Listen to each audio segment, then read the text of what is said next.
normally what happens is that profiles are very well written, and my profile also speaks eloquently of what I claim to be. But I always believe that what we need to do as valuers or any professional really is to share whatever knowledge, experience that you may get along the way. So I don't profess to teach. Whatever I know, I try and share. So, warm welcome, a hot welcome to all of you.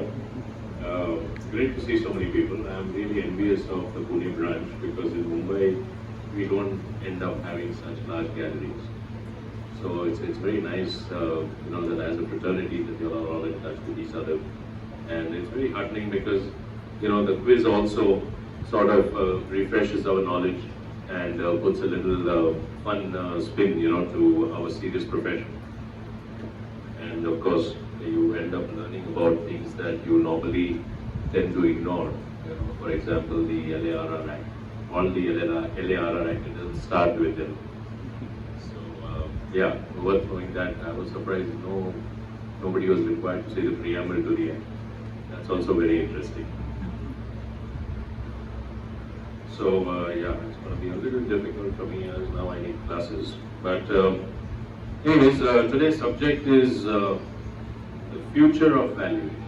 Future of valuation. What is the valuation profession, going to be like in the future? What do we need to do? And with that, the subject given was focusing on education, technology, and global expertise. So,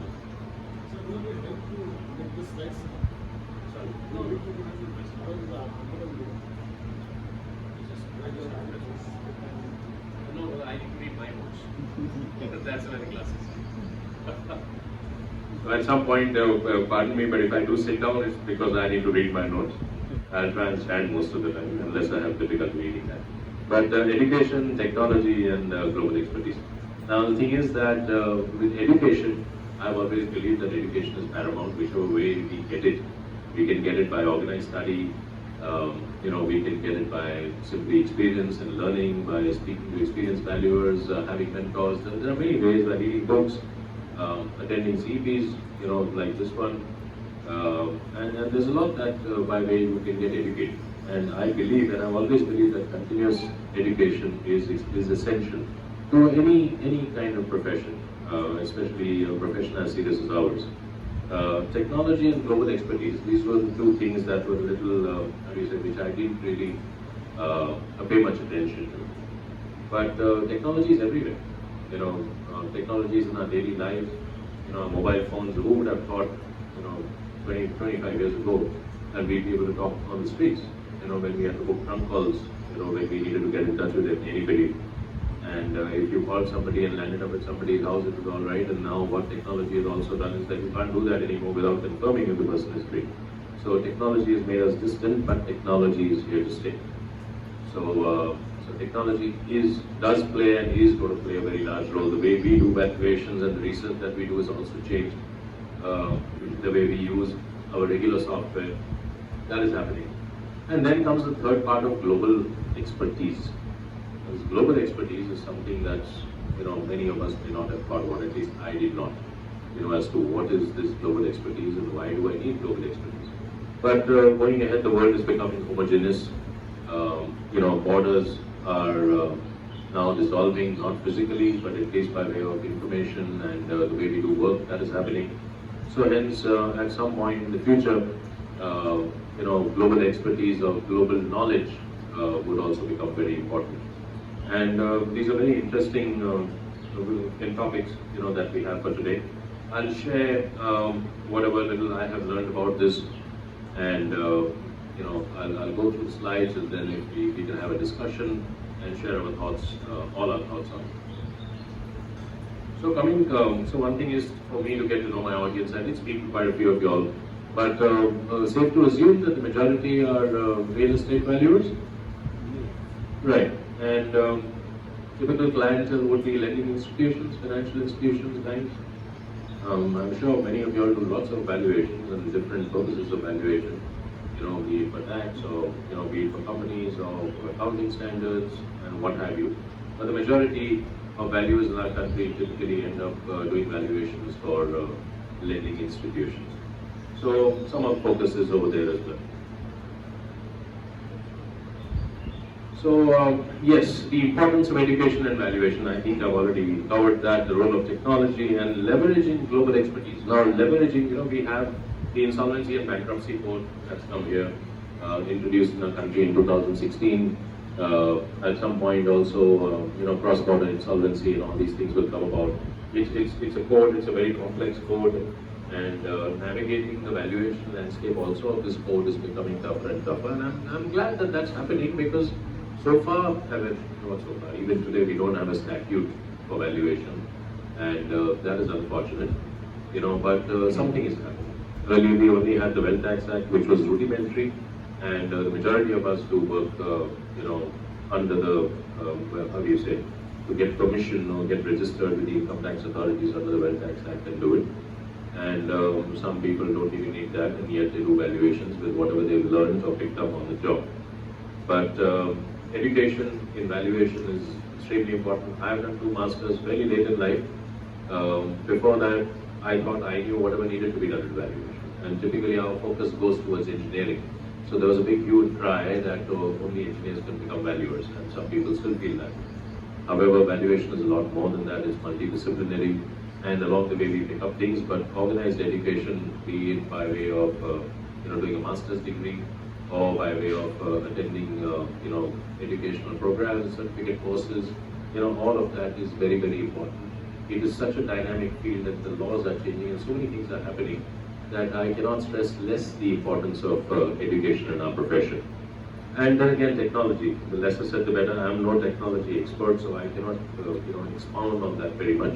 But suffice to say that technology and of course global expertise, with the newer laws coming into our country, and so many companies, whether they become insolvent, or they need restructuring, or resolution, or liquidation, or cross-border insolvency. There are so many MNCs that are here in India, and our companies are also growing global. So all of this global expertise at some point, or global knowledge, in my opinion, may become very, very important going ahead, and that is a subject that we must touch upon. Right. So talking about this is okay. The current valuation landscape in India. So we're all doing valuations. Some of us are getting a lot of work, some of us get less work, but there is work. We are all here. We're all well fed, and we're earning from this profession. But how large is the market size? The market size is, in my opinion, in India, unfathomable. We're a great growing country. At the cost of sounding political, the last 10 years have been great, in my opinion. But as on September last year, the lending market was 14 lakh crores plus. Now you think about how much valuation you do, or about the 40-50 people gathered over here, and how much valuation you do, and then you'll understand that you're just a tiny speck, in the entire lending universe of our country. So India does that much business, our country does that much business, and that is a business that we are a part of, and that's something that we can get. Also, what we have seen is that the companies are growing, country is growing, real estate development investments are increasing. Also, regulatory mandates are also increasing, as we've just seen by with the registration with IBBI, and how IBBI has been quite strict with values as well as insolvency professionals. I'm sure most of you all have read the show cause notices and orders and everything that has come. And this is something that we've not been used to, considering the way we were working. But it's a wake-up call, and a very quick wake-up call, that we need to be disciplined ourselves. Then yes, regulatory mandates.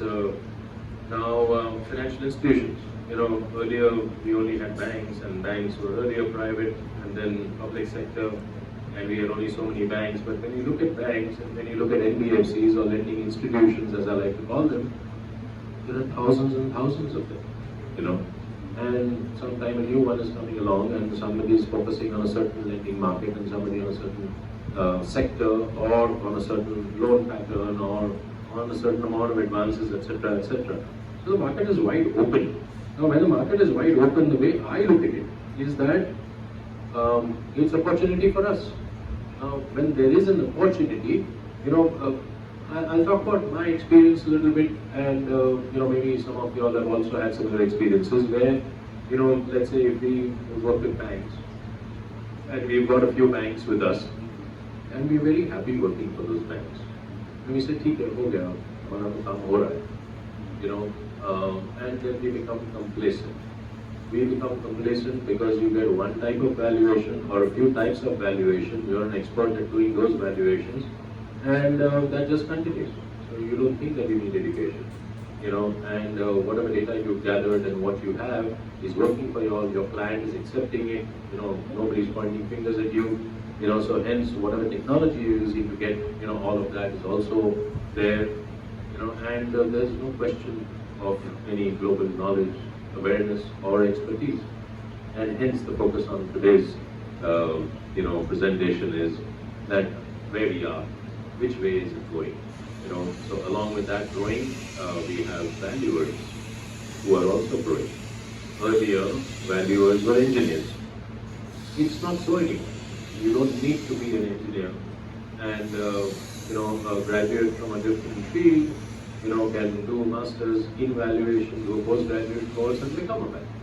And then that breed is also rising. Earlier, if you had retired from, like as per the Wealth Act rules, you had to retire from government service, or you should be unemployed, to become a valuer. So hence it was a retired person's profession. That's changing. There are so many young people over here. It's no longer limited to retired government service. So we have to understand that this is what the lending industry is. This is how the financial landscape in our country is growing, and also new breed of valuers is coming up to look at this as a standalone profession rather than a retirement profession. Now coming to the main subject, that is the role of education. So what I've written down is professional development. So my entire slide is about headings and subheadings, and I hope to speak, about each of them and share whatever little I know. So importance of continuous learning. So the slides merge. Continuous learning, laws are changing, facts are changing. The courts are quite active in a lot of areas now, and disputes are also rising. Okay, we have a huge backlog of cases, but new disputes are also rising. So therefore, we, in the quiz, the Supreme Court judgment that was there, and as part of our IBDI registration, we need to know, they ask, about so-and-so 8 judgments, etc. that are there. That is something that we need to know. But this is something that we need to know constantly, because it's constantly updated. So education means continuing education. You have a certain base education, and then you need to keep on enhancing it. It's the same for every professional. We are no exception. Doctors need to do it. They keep updated. There's new technology that's coming out, so they do it all the time. And we need to do that as well. And accredited courses, certifications, it's not that you need to do a postgraduate course only. IOV, we'll come to the IOV slide as well. But there are so many small courses that are there. And what are these courses about? You don't need to stick only to engineering. You can learn about economics, you can learn about statistics, you can learn about law, you can learn about methodology evaluation, you can learn about, standards, and there are many things that, our institutions are doing. And something like that which is constantly happening, and that's the reason why I said I was very surprised, that IOV Pune is meeting so often, and there is a lot of knowledge sharing that's happening. So it's very nice to see a vibrant and diverse, group of valuers. And then training program for skill enhancement in collaboration with academic institutions. Academic institutions again means, I think Mr. Papat here, is also a teacher, right? So he's sharing education. Mr. Dele is sharing education. A few people that I know, and that's very good. It doesn't matter what it is, okay? As long as it pertains to your valuation. You don't want to know. Sure. It's nice to know how Disneyland is also run. If you're going to enter into that kind of valuation. So hence knowledge comes from all the spheres, and hence our professional development with knowledge and building our own personal capacity. That is very, very important. Now, the same thing with the institutional valuers. There are several courses, certificate courses, workshops, seminars. All of that is there. I think the IOV journal was also circulated. I remember I worked the journal. That comes out. It's got case studies. It's got valuers sharing their experiences. You must be. So IOV is the oldest institution in our country now. There are a few more as well, and everybody wants to jump on the bandwagon. Some do well, some don't, but it doesn't matter as long as they have the same purpose in mind, that we want to disseminate education and give all the valuers, a place where they can gather and their understanding issues, etc., be taken up. So the IOV has two websites. You have the old institutional valuers as well as the RBF. And there are a lot of programs on that. In fact, I think the website that valuers course that you were telling me about. Import export was one. Correct. So valuation surveyors course. So you see, these are all things that the IOV does and does it at a nominal cost. So let me be candid. How many actually sign up for the IOV courses? Can you see a show of hands? No, half hands. No. So not many. I also felt that. I know everything. So, but non-education, was an eye-opener. We get into, for example, discounting factors and all of that, and how to calculate a discount rate. There are so many things that are there, which we take for granted.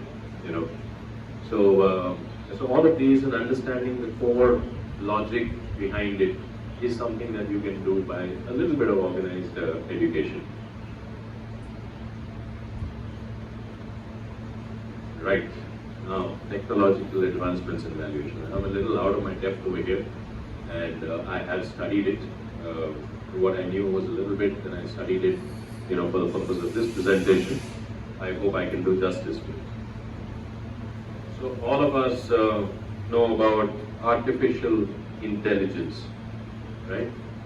Automated data analysis and predictive analysis. Those are the subheadings. But how many of you all use ChatGPT? Right, such a lovely tool, right? It just helps your brain from working. You want to write an email? Ask ChatGPT to do it. You want some data? Ask ChatGPT to do it. It's great. It's great. It's here to stay. That's the unfortunate part. The way mobiles made us distant from our friends and relatives, AI will do the same, but that's a social, byproduct, as it were. But we use that. We use Google. Everybody, I'm sure, uses Google. So we look at data that way. But artificial intelligence, machine learning, that is something that is here to stay. You're doing a task repetitively. The machine is going to learn, what you're doing. The same way Google, looks, for example, it happened with me when I came over here. I came a little early, but my phone gave me a notification saying, you're at the Harvest Club, do you want to know what other people are ordering over here?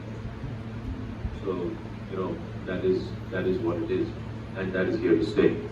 So yes, artificial intelligence, I think that is going to really come up in the next few years.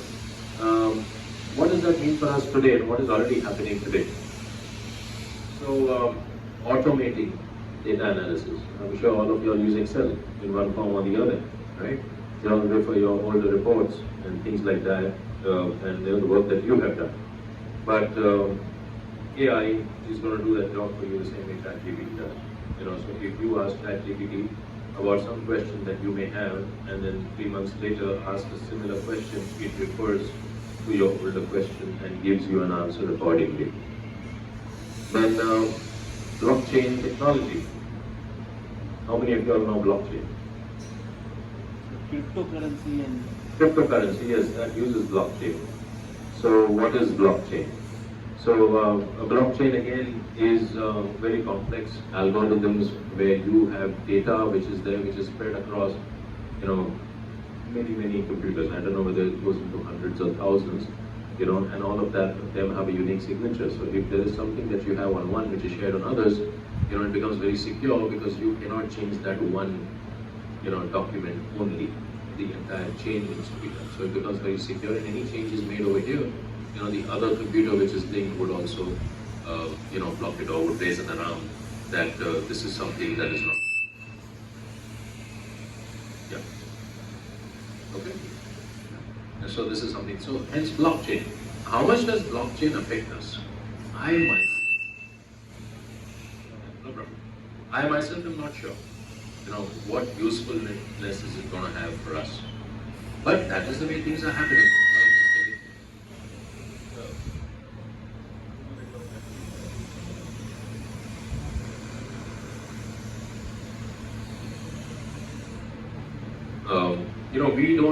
We don't produce these documents. The documents come to us in a physical form or via email. We are not required to verify those documents. We take the documents that have come to us and say, yeah, this is what it is, and I'm going to work on this. However, we're changing technology. Tomorrow, if there is a document which is on a blockchain, and like I said, the physical aspects of those, I'm not aware. But if you need to access that technology in order to access the document which is your basis for doing the valuation report, you must be aware of that today and be ready to use it tomorrow, if the need does arise. And hence we come back to technology and education and awareness about where technology is going, so that we are not caught napping in the near future when something of this sort comes about. Then comes big data. Big data, familiar word, or anybody familiar? Big data. Yeah, so data we understand. Big data, if I do a large valuation, I've got big data.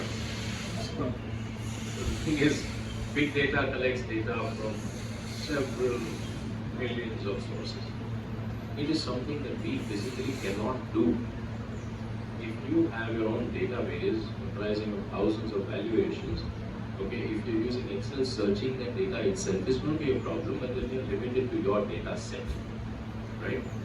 If you have data which has come from outside by way of your sale instances or valuation of machinery or invoices and what have you, you still have a lot of data. And typically, you will end up using that data to arrive at an estimate of value, saying that yes, now what हो गया मैंने तो 10 साल का मेरे पास data है, and I've done it. Big data goes beyond that. So all this technology to develop in our country, and for this data to be thrown up and you to have access to this data and about how to do it. Okay, that is where technology is going. So therefore we must understand that big data also is here to stay. Today we do not have access to it. Can we understand it? And yes, there is something known as big data. Okay, what is big data? Can it be useful to me? Yes, it can be. Because what does it give us? Comprehensive data analytics, which is done by machine learning. So you query something where big data is used, which is what ChatGPT does essentially, and you will get a much better answer than the estimate that you have arrived.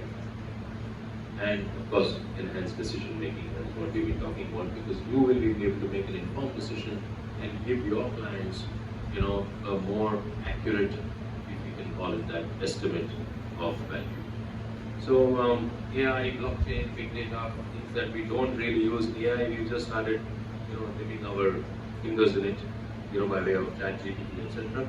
But that is bound to happen and is going to. So what are the benefits? You got faster valuation process. How many of you all do valuation for banks where you have housing loan valuation, retail valuation? Several, perhaps all.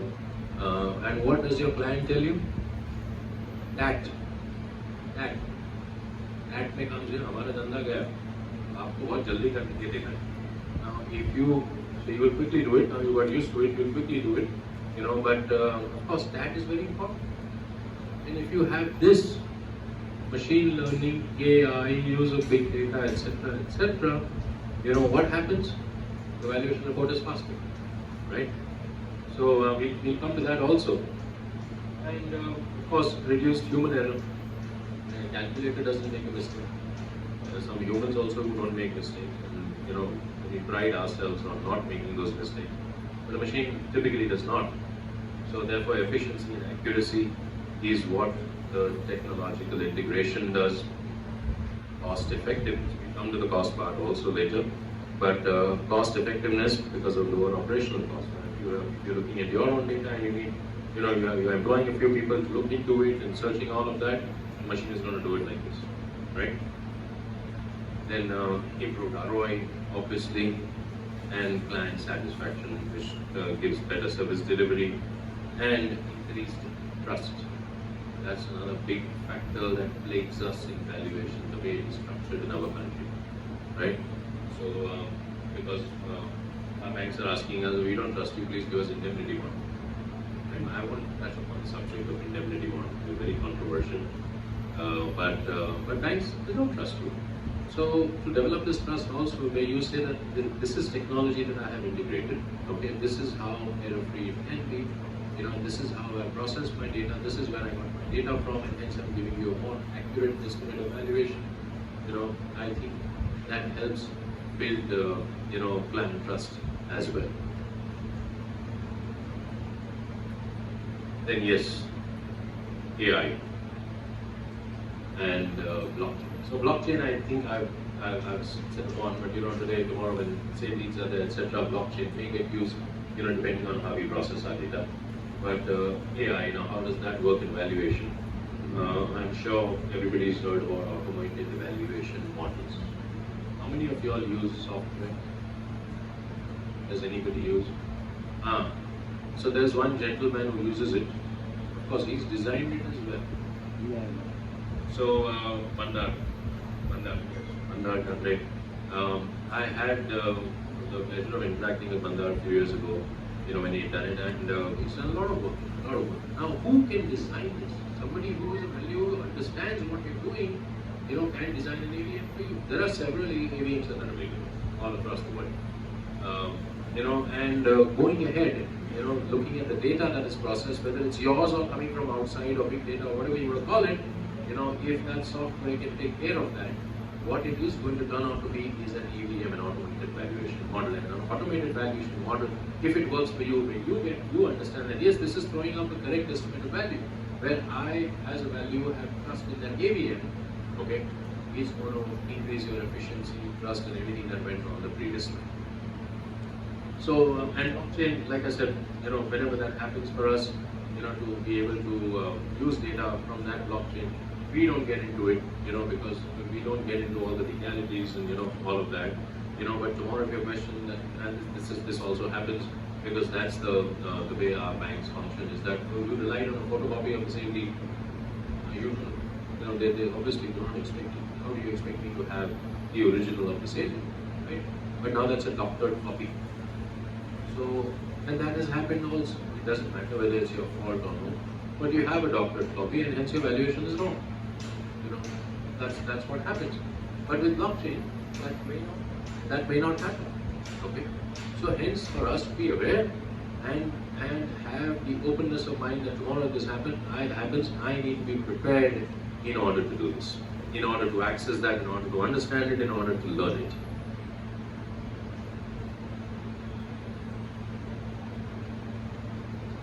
Yes, moving on to the last stage is the global expertise in valuation. So, global expertise, how does that happen? Standards and valuation. Let's start over there, standards and valuation. What we normally end up doing, and because the majority of us are real estate valuers, we get into a rut. What is that rut we get into? Flat का valuation करने का है, ये area है, मेरे पास उसका data है, sale instances are available or may not be available, listings of sale are available, I know what is the area, I have deduced the rate, and I will do the area multiplied by the rate and give you a valuation. None of us really, it's not required, right? Today, why should I spend more time when the banker is telling me मेरे को 12 घंटे में और 24 घंटे में valuation do? Why would you focus on that? But like I said, the scenario is changing. The landscape is very dynamic, and if we have to work, on a larger scale, if we have the desire to work on a larger scale, if we have the desire to get out of our rut and learn something new, use technology that we are not familiar with, and hence get out and then expand our sphere of work, of influence into our surrounding areas, within our country, and perhaps across our borders as well. So Therefore, we talk about standards. That's the first thing that comes to mind. And what is the uniform thing, between a valuer in India and a valuer sitting in UK, for example? We both follow the same guidelines, the same set standards, and this is how we're going to do valuation. So therefore, the valuer is doing it, they use the same principles of valuation as you are. This is the same, basis, the same judgment, the same thought process, and hence knowledge of standards. And I've only talked about international valuation standards. Lots of countries have their own standards, but India doesn't have a standard of its own. I hope that's happening sometime soon, but hence we use international valuation standards, which is by far the most common, or internationally accepted valuation standards.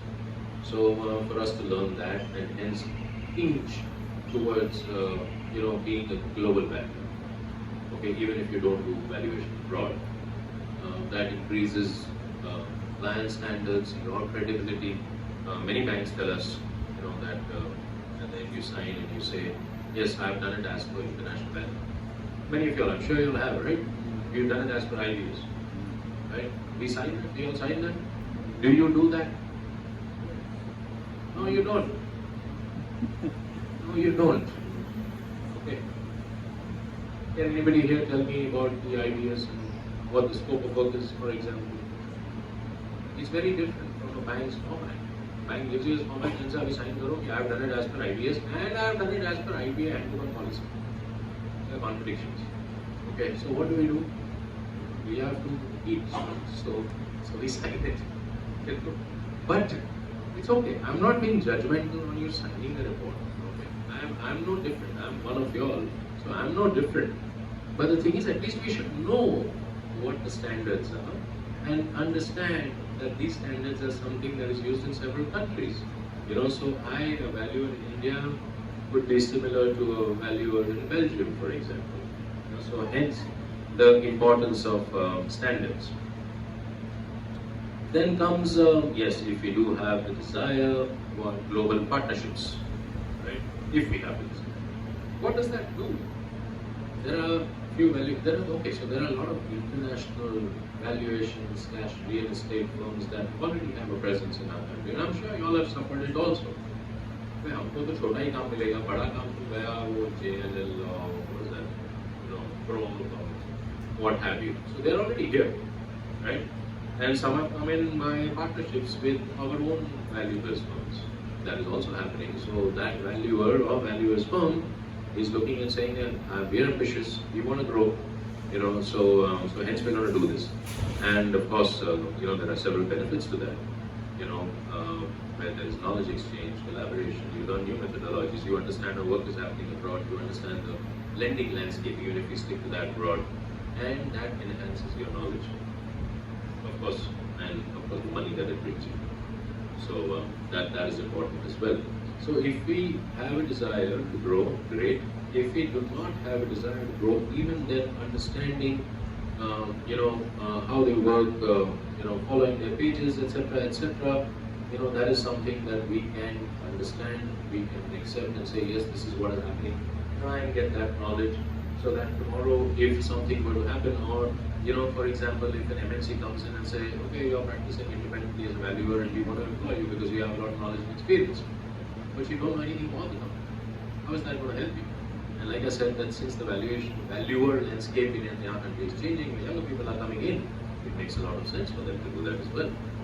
So that's why when I say global expertise, global partnerships, it encompasses everything. Right. I'm not going to go into the details of ideas and things and all of that. I'm not here to teach. Just here to share my experiences. Then the importance of standardization, consistency and reliability.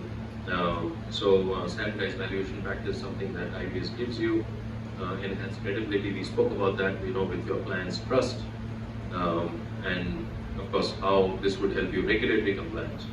Okay, global norms. We're talking about globalization, hence global norms in India, norms that we have.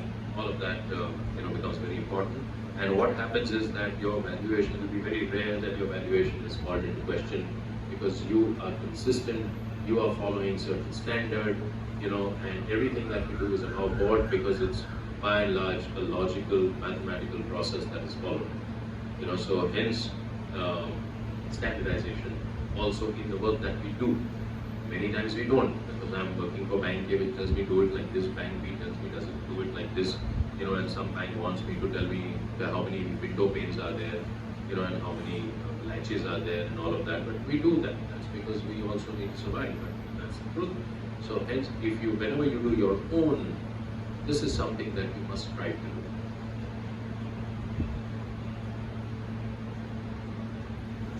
Then, of course, global expertise, international courses and programs, and certifications recognized globally. Now, we spoke about certifications in India, right? But this happens abroad also. One of our good collaborators is this gentleman from Thailand called Sopon Porchokchak.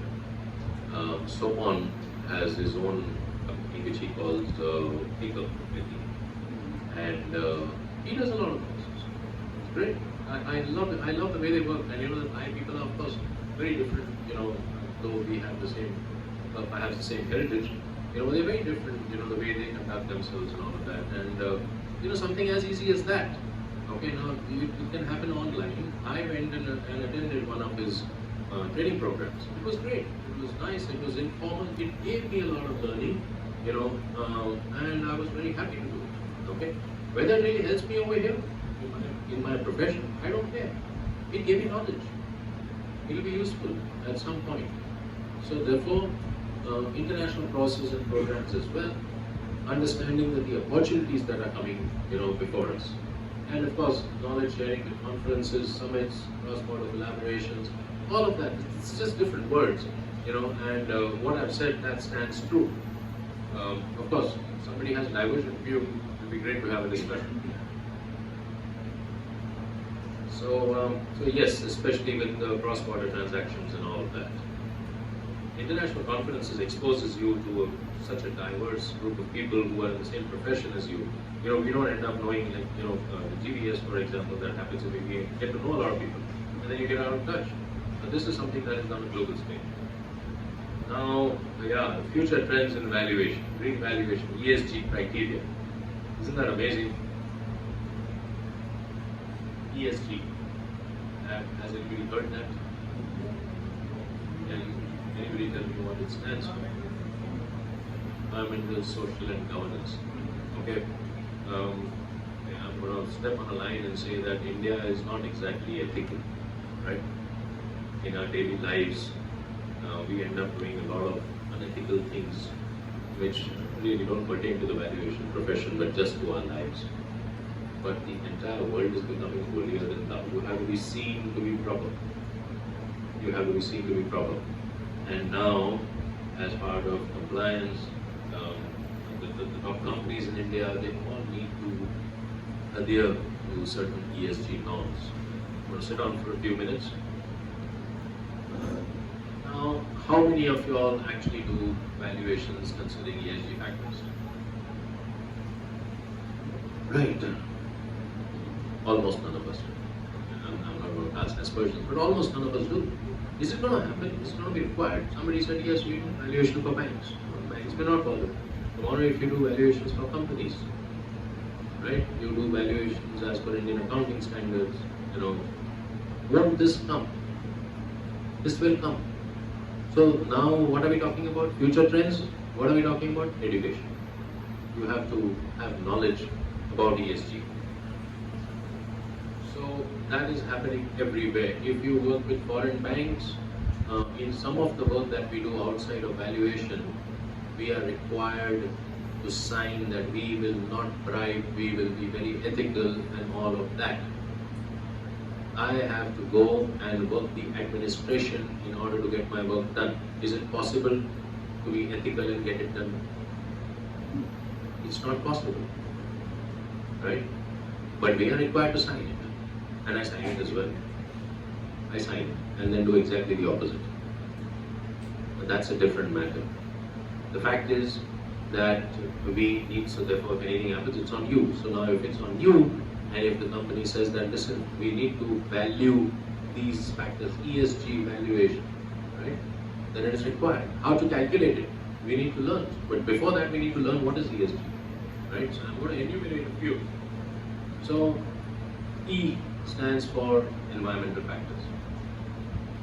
Energy efficiency. Okay, today we've got EVs. We're moving to solar. Okay, and then when we talk about EVs, for example, how many of y'all use EVs here? Anybody? Right. So EVs. You have these electric vehicles. I personally don't believe in them, because I think the cost of generating the electricity itself is too much. You're just deferring the cost. You're just putting it somewhere else. It's like your traffic is diverted, so jam is not here, the jam is somewhere else.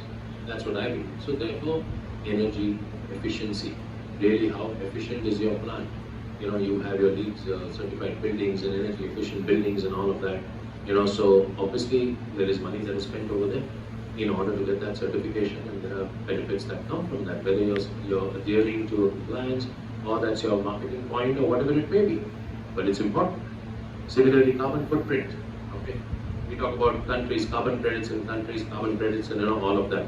So that is another issue. Resource management. What sustainable resources are you using? Are you using sustainable resources? Are you using resources that are natural or man-made, etc., etc.? What about your waste management? How are you doing that? Now we know that. For example, with the waste management plants, etc., that are there, we do that. I lost my mouse. Pushing.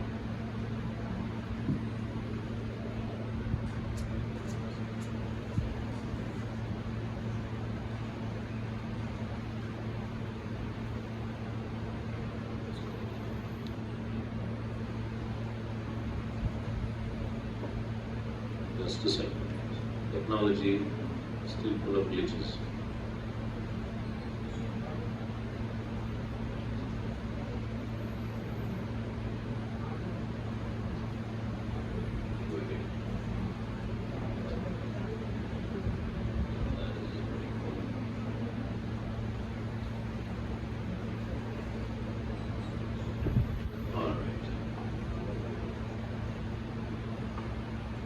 Anyway, I have my notes here, so I hope you don't mind. That slide is not much. Biodiversity, what impact your plant is having on that, with whatever you're doing, waste management, etc. Social factors like labor practices, your worker rights, are you treating them ethically? How are you engaging the community? The Tatas did that several decades ago. Then diversity. Diversity is a big thing, right? Nowadays everybody wants diversity. What is diversity? So I'm going to digress a little bit, but diversity means that you cannot have the same kind of, homogeneity. Okay, so diversity in our country, a country of diverse people. So diversity was born somewhere in Europe or in the US, where you got white, black, yellow, blue, all kinds of people. Okay, I'm not, please don't equate with that political statement that was made about Africans and all of that. But America has people like that, and they're extremely diverse in that respect.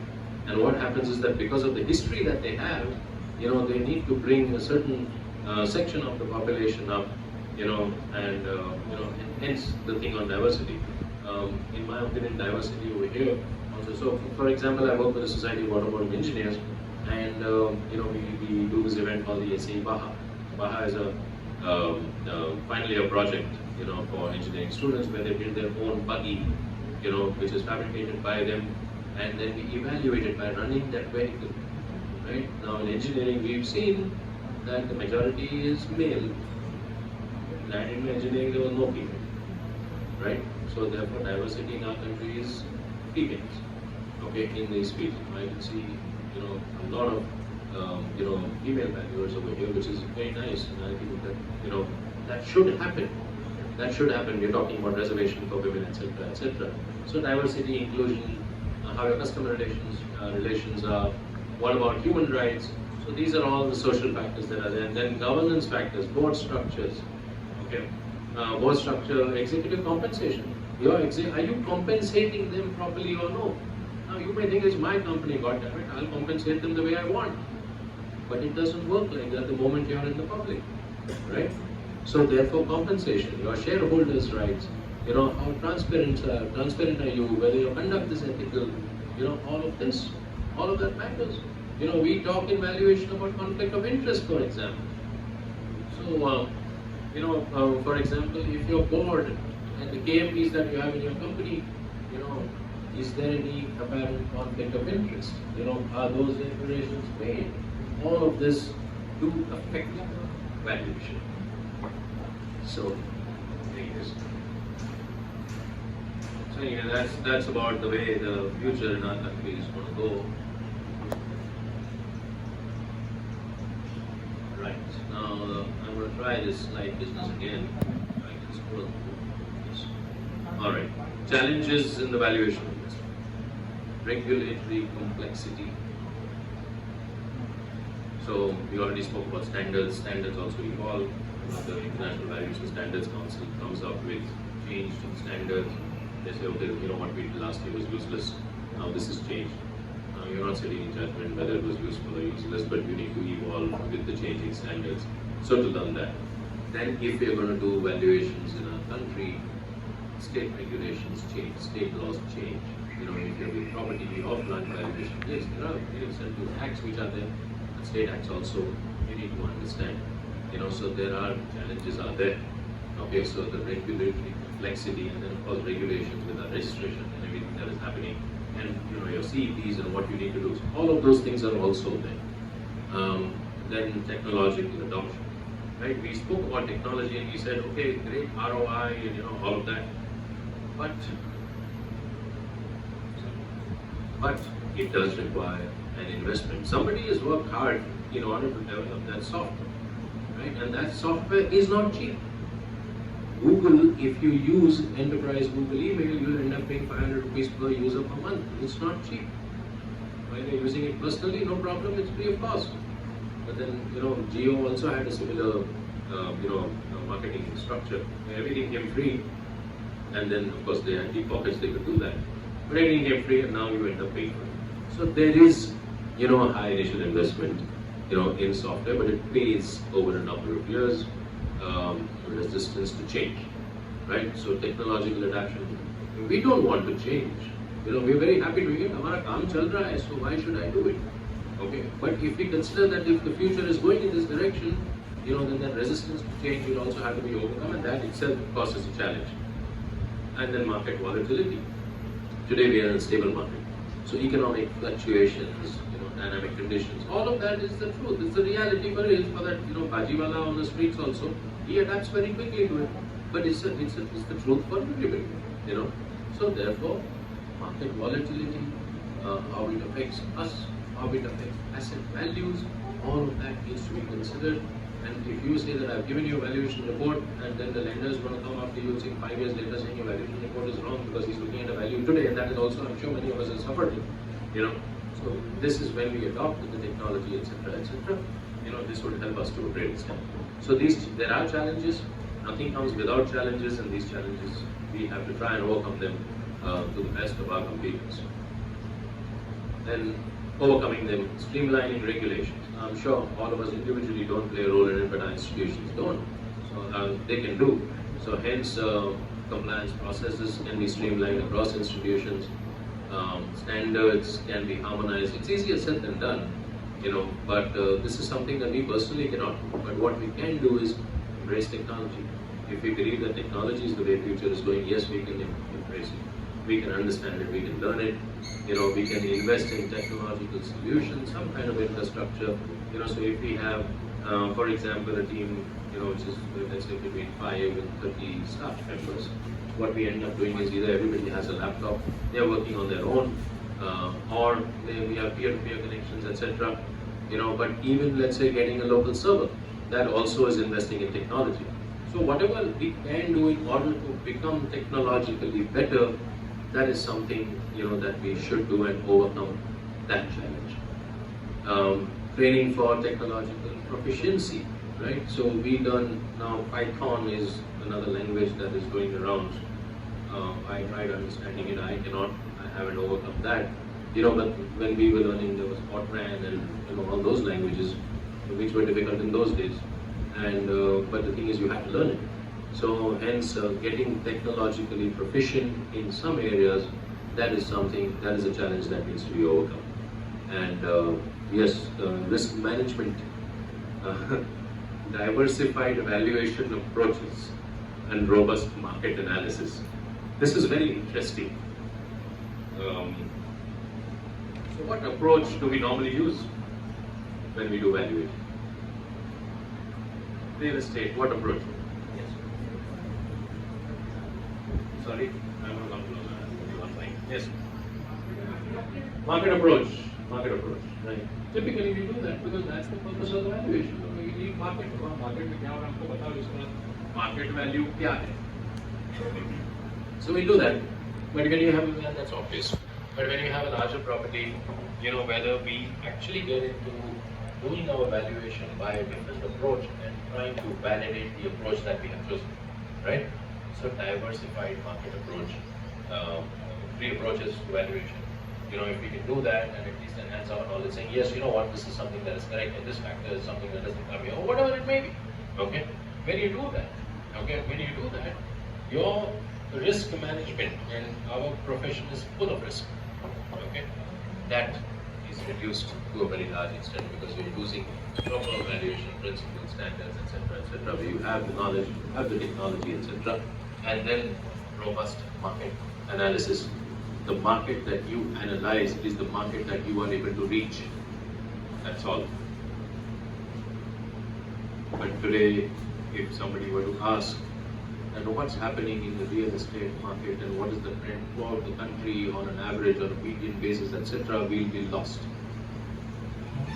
The question is not whether really that affects us or no, whether it's relevant or no, you know, but to have that thing if we want to grow. So, like I said, no longer a retired person's profession. So, if you want to look at it as a career, in our career, all of us try and excel. When we are in school, we want to excel, we want to get the best marks, the best ability that we have, and that applies to the profession as well. So, these are some of the challenges that I noted down, you know, that we need to overcome.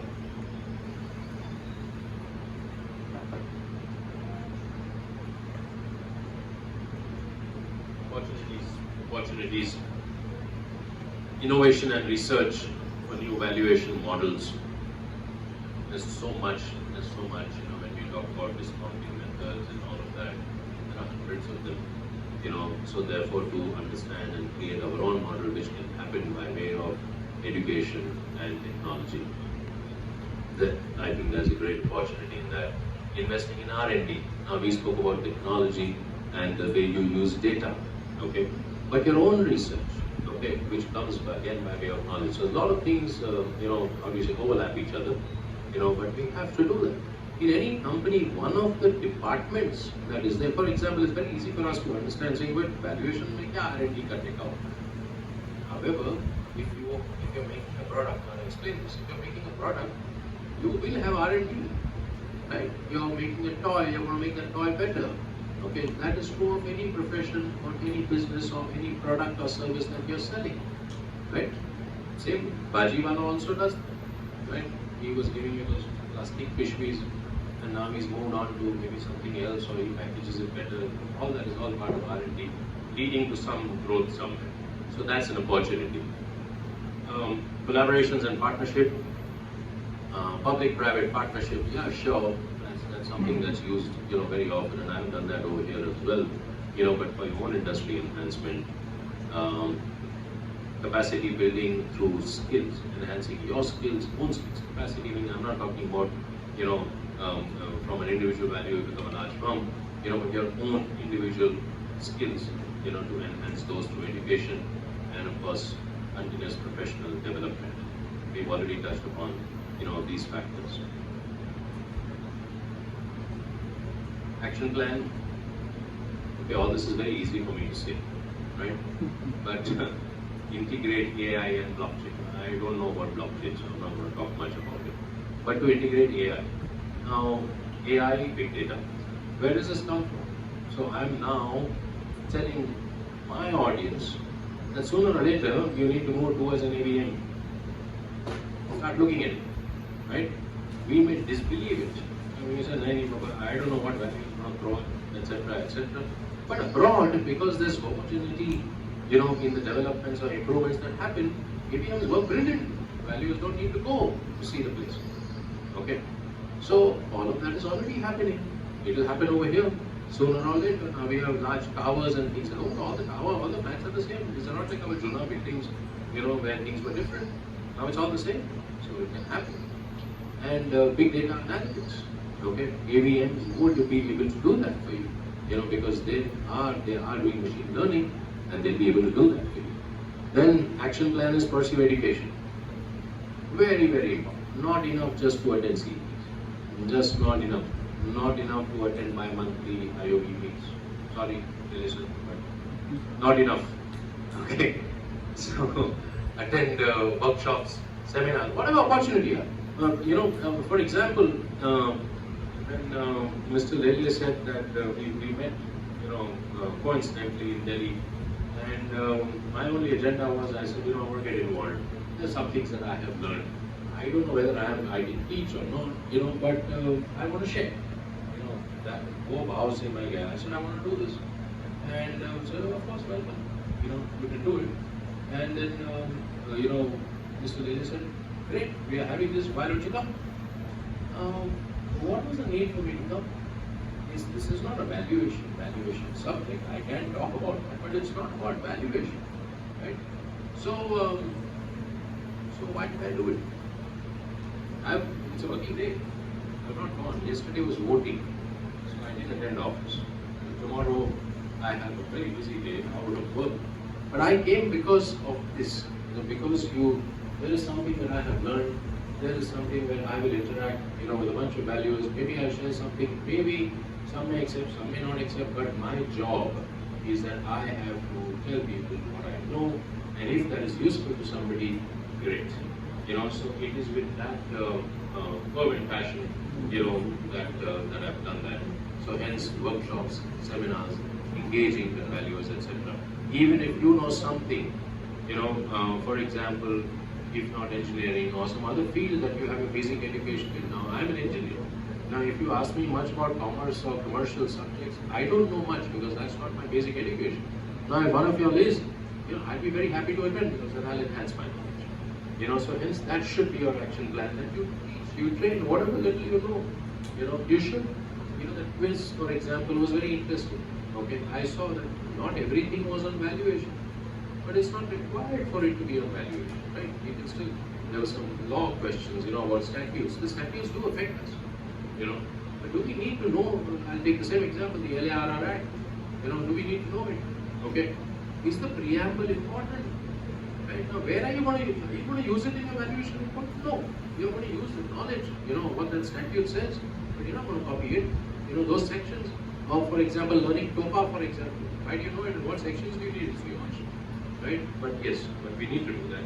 So hence, all of these, with education, seminars, etc., all that becomes, in my opinion, very important.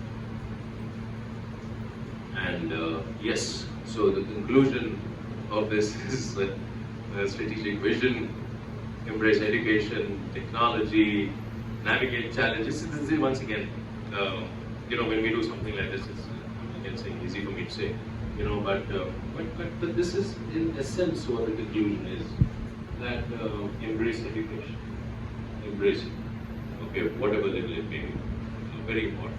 Technology, I think we don't have a choice, we are forced to embrace technology, we are already forced, we are using it.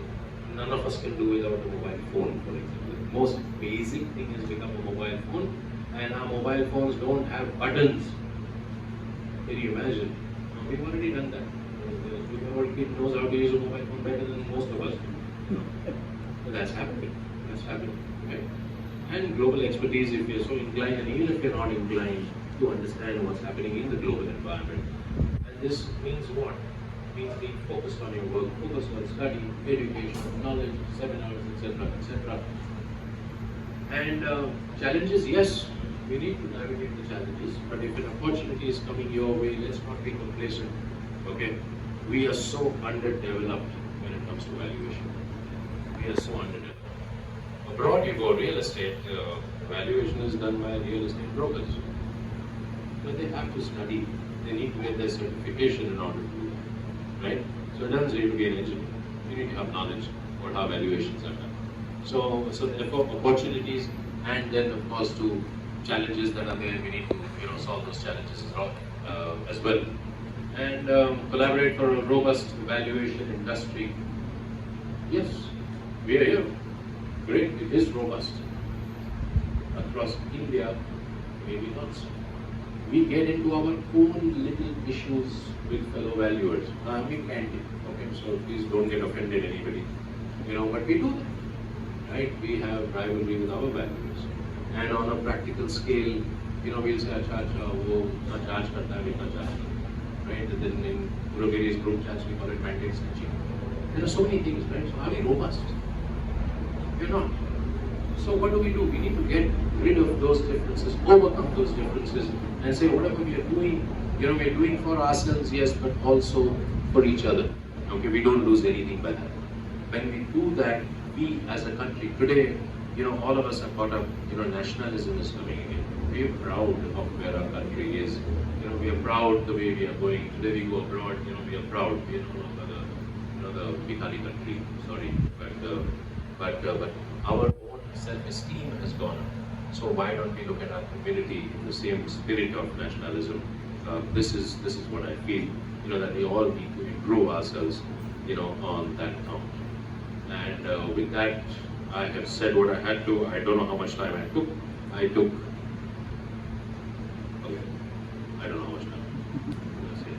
But yeah, we can have a discussion, and I can pass the mic around. Yes, sir.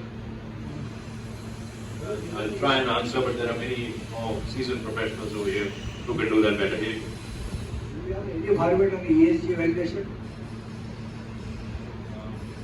All right, sir. Your name, sir? Mr. Gaikwad. All right. Now, pardon me for being candid, but I'm going to be as placed as possible. Why do you ask me that? The question is, do you have any format on ESG evaluation? Why do you ask me that? Government made compulsory for ESG evaluation. Yes. Big scope for ESG evaluation. That's correct. New generations are coming up. Yes. They learn it will be very creditable to our IOV also. Absolutely.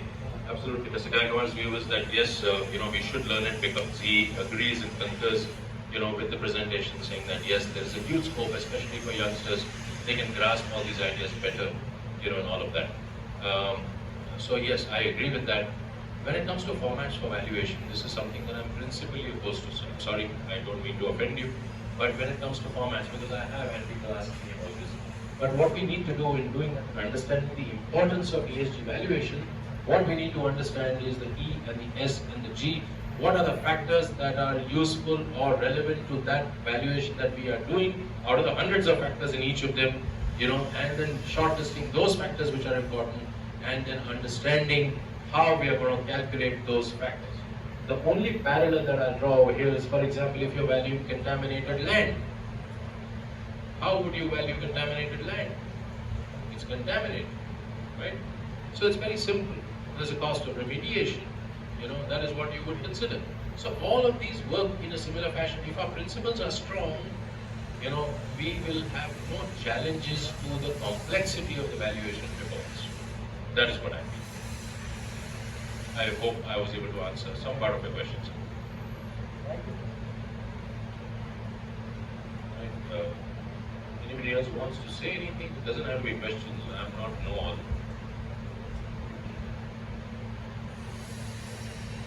Anybody? All right. Great. Yes. How important to use ChatGPT while doing the valuation or any other profession? How important or necessary to use the ChatGPT? Because this will diminish the importance of using the brain. I think so. Right. So yeah. So how important or how necessary to use ChatGPT? What he said is yes, it diminishes your brain.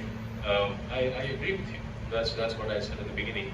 I said, and your brain power has gone for a toss. मेरे को email भी लिखना है बाबा ChatGPT को बोलो इतना flawless language में आ जाएगा. I don't even need to learn the bloody language. Right? That's how efficient it is. Whether to use it in valuation, perhaps to enhance what you're trying to communicate through your report, I would agree. ChatGPT, I'm sure, can throw you a valuation report as well. But whether we should do that?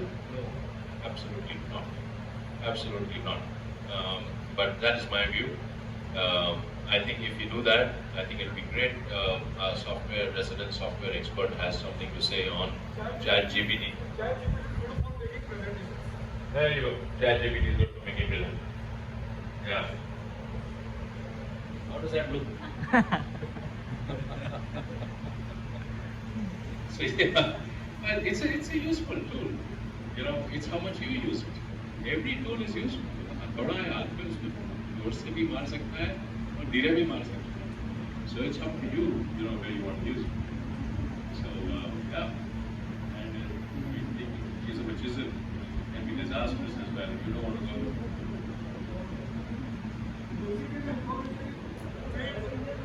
ChatGPT, but people like us. Yes. It's not come from the heavens. Oh, absolutely. Somebody has put it there. Somebody has put it, yes, this is data that's gathered.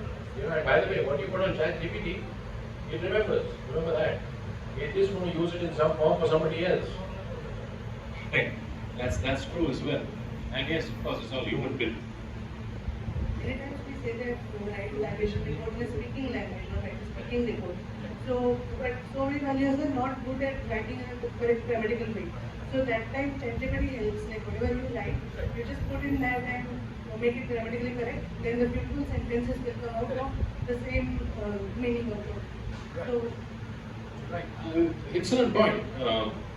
But doesn't this also mean that we want to convey what is on our mind in a better fashion?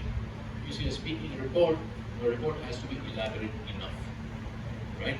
Now, suppose if we say I'm more comfortable in Hindi or Marathi or my native language, I'm not able to communicate in English, right?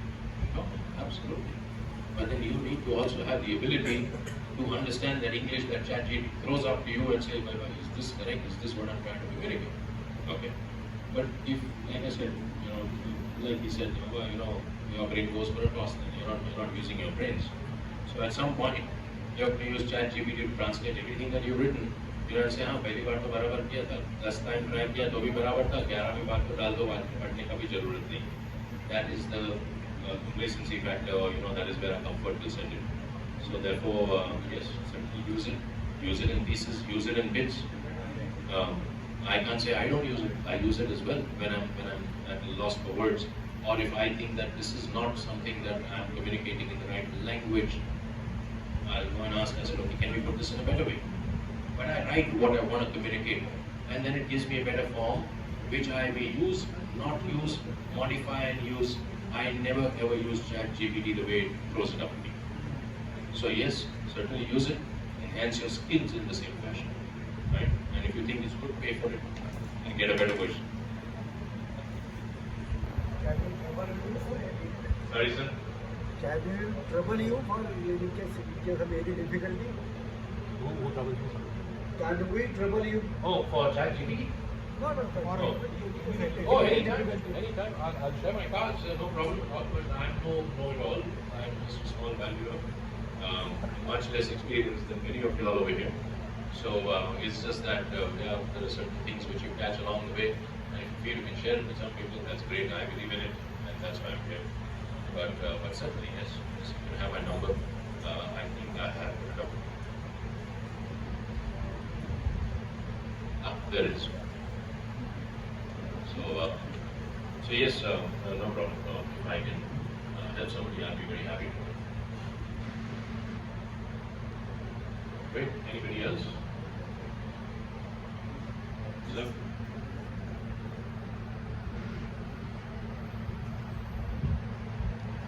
Just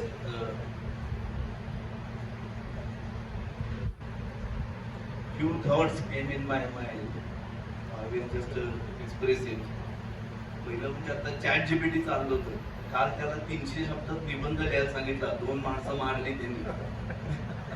chat GPT वर फक्त टाकायचं की accident आणि 300 words 2 दिलं की तो 300 शब्दाचा निबंध लिहून देईल. प्रॅक्टिकली सांगू का असं करू शकतो हे चॅट जीपीटी कसं मित्र आहे तसं त्याचं हे मिसयूजच आहे. काल त्याने ती पोर्स गाडी 2 लोकांवर घातली, मारले त्यांना. आता न्यायालयाने काय सांगितलं, राईट एसे इन 300 वर्ड्स. हे एक चॅट जीपीटीचं एक ऍप्लिकेशन आहे. म्हणजे तुम्ही कोणाला मर्डर करा, सांगा न्यायालयाला, न्यायालय सांगेल की तुम्ही एक कादंबरी लिहून द्या.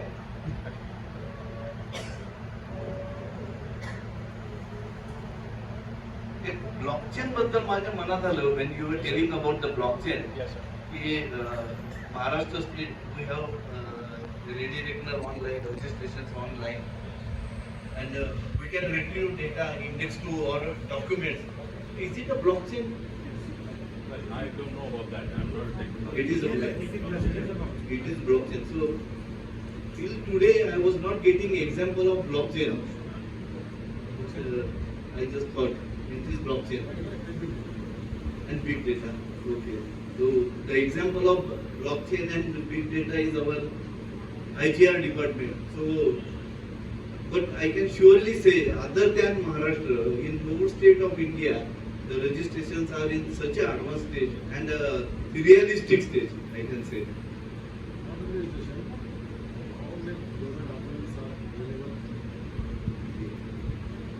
Then one of the topics we introduced today was the research. Every valuer should have a bank of research, bank of data in storage. आता साधी गोष्ट आहे, ऍग्रिकल्चर लँड आणि एनए लँड रेटला फरक काय? माझ्याकडे 1 एकर आहे ऍग्रिकल्चर लँड आहे, 1 एकर एनए लँड आहे.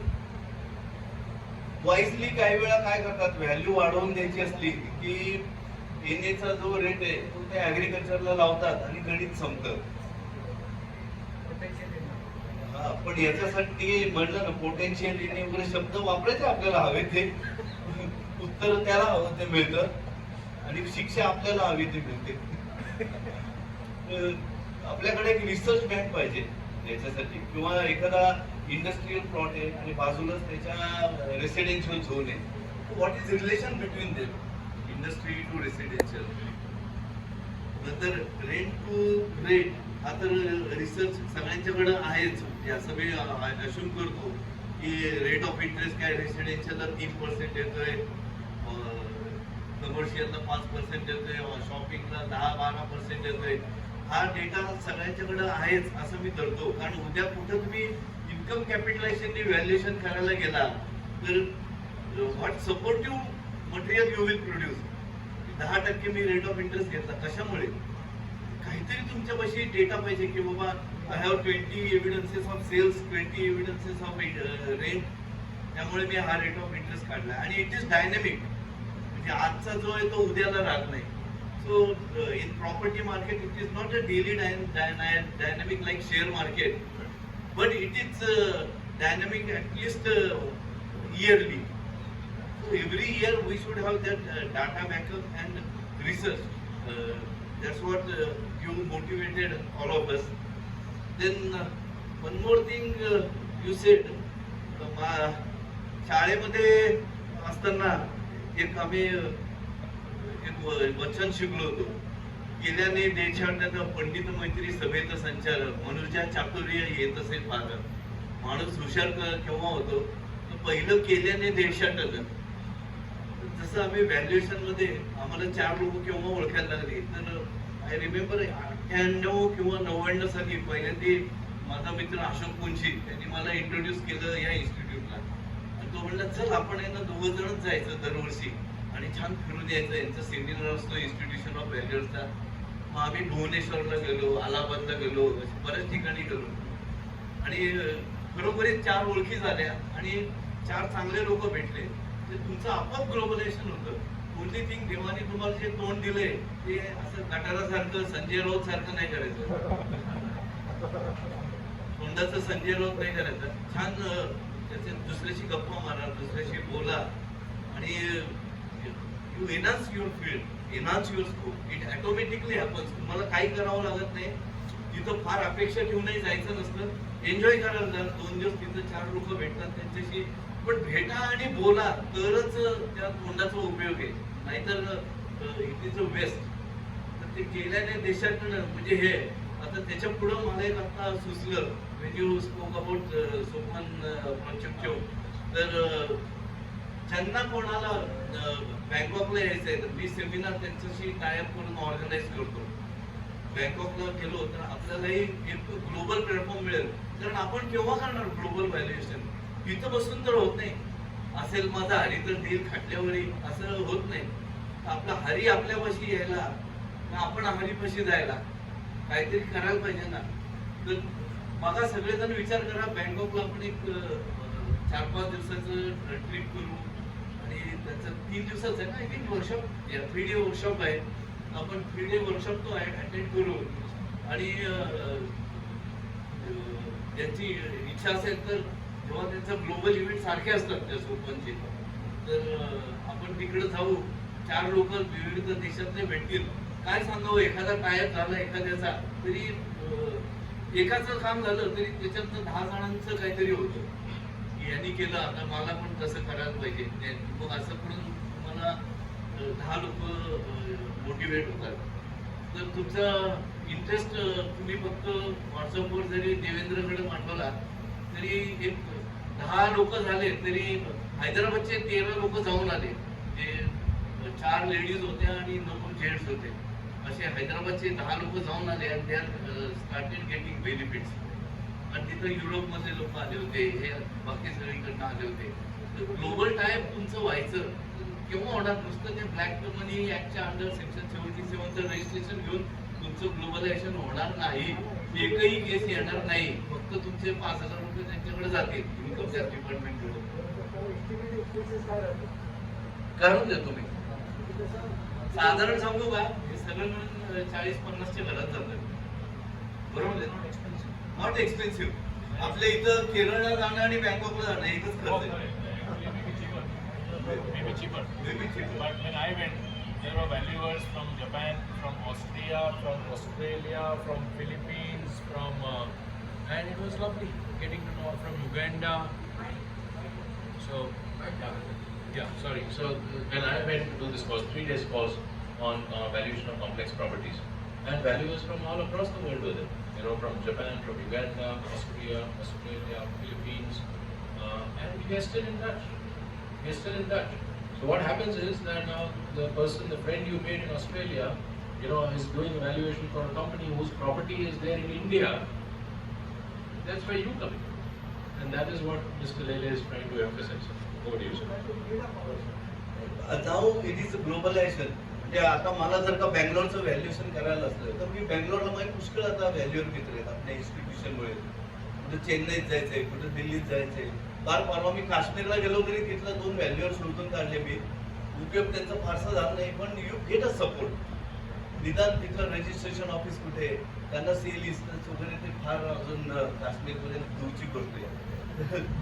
पण तुम्हाला तिथं कोणतरी 2 ओळखीचे लोक भेटतात, दे गेट कनेक्टेड. आता सारखे फोन येतात जातात. परवा आसनसोलला जाऊन आलो मी, तिथला एक व्हॅल्युअर पकडलाय.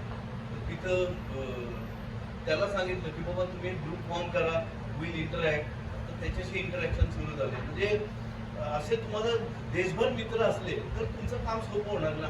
तुम्ही ग्लोबल व्हायचं म्हणजे आधी नॅशनल व्हायला पाहिजे, मग ग्लोबल होणार.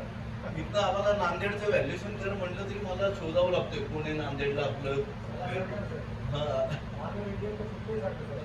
Yes sir. म्हणजे अशी आपली आता परिस्थिती आहे की जरा आपल्या आवाक्याच्या बाहेरचं गेलं, पुण्यातनं मुंबईत गेलं तरी आपल्याला अवघड जातं. आणि मुंबईतल्या साऊथ मुंबईतल्या माणसाला नॉर्थ मुंबईतले येत नाही, नॉर्थ मुंबईतल्या माणसाला साऊथ मुंबईतले येत नाही. तर आपल्याला ग्लोबलायझेशनच्या दिशेने पुढे जायलाच पाहिजे, स्टेट वाईज, नेशन वाईड आणि जगभराच्या ह्याने. आणि एक काम मिळालं तरी it's a pride, feather in your cap. तर ह्या दृष्टीने आपण प्रयत्न करू. इंटरेस्ट असले तर आय विल ऑर्गनाइज दॅट. काय अवघड नाही. सोपवणं तर आपला चांगला मित्र आहे. Thank you so much. आणि इट इन्स्पायर्ड अस.